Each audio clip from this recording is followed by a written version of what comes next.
Hello! Good morning mga inday! Today's video, ituturo ko po sa inyo paano ang paggawa ng teriyaki sauce. Simpleng teriyaki sauce lang po ang gagawin natin. Ang mga ingredients po nito, makikita lang po natin sa ating mga kusina. Kaya, what are you waiting for? Stay with me and let's start!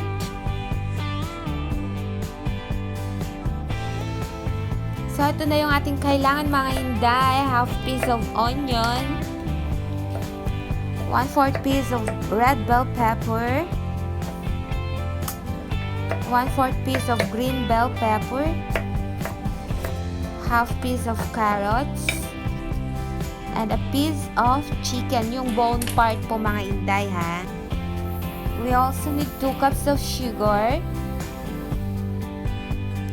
2 cups of mirin. If wala po tayong mirin mga inday, don't worry. Ilalagay ko po sa description sa baba if paano gumawa ng substitute ng mirin, okay? 2 cups of soya sauce. And water, half cup of water and 1 spoon of cornstarch para sa pampalapot natin later, okay? Next is, i-grill na po natin yung ating mga gulay, mga inday. Ito na po yung ating onion, red pepper, green pepper, at saka yung ating carrots. Mas malasa po kasi pag i-grill muna natin siya bago natin ipakulo. Yung iba kasi hindi na gini-grill. Minsan yung iba, ginger at saka bawang din lang yung nilalagay. So, ito po yung version natin. May next pa po tayong version for teriyaki sauce. Ituturo ko din po sa inyo paano. Sunod natin yung ating chicken bones.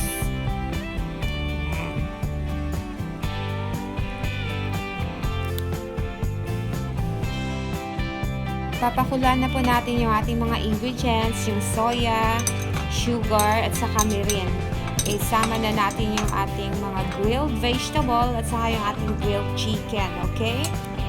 Yan, pakuluan po natin siya within 40 to 45 minutes para lalabas yung lasa ng mga grilled vegetables natin.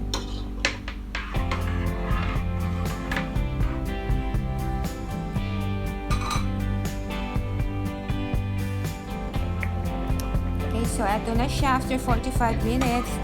Pwede na natin isama or ihalo yung ating cornstarch.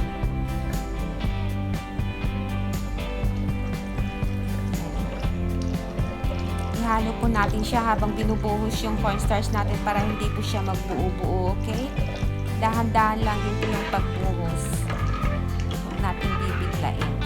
Yan. Saka natin pakuluan 5 to 7 minutes. Okay na yan. Okay na yung ating teriyaki sauce. Pag ganito na siya, sticky na siya. Diba? Yan. Sticky na siya mga inday. Okay na yung ating teriyaki sauce. Okay? So, ganyan lang po siya.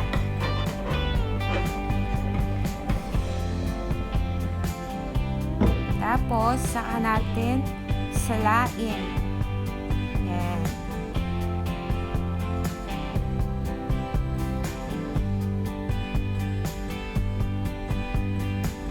Okay. So, that's it mga inday. It's easy, diba?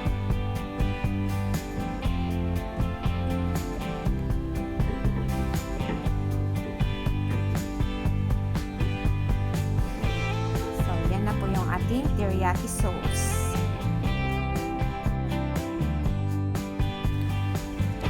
So, thank you so much mga inday for staying with me. And I hope naman natutunan na naman kayo sa ating video na to. So, please, pag hindi pa kayo nakasubscribe, subscribe na po at ring the notification bell too para ma-notify kayo sa susunod nating mga videos.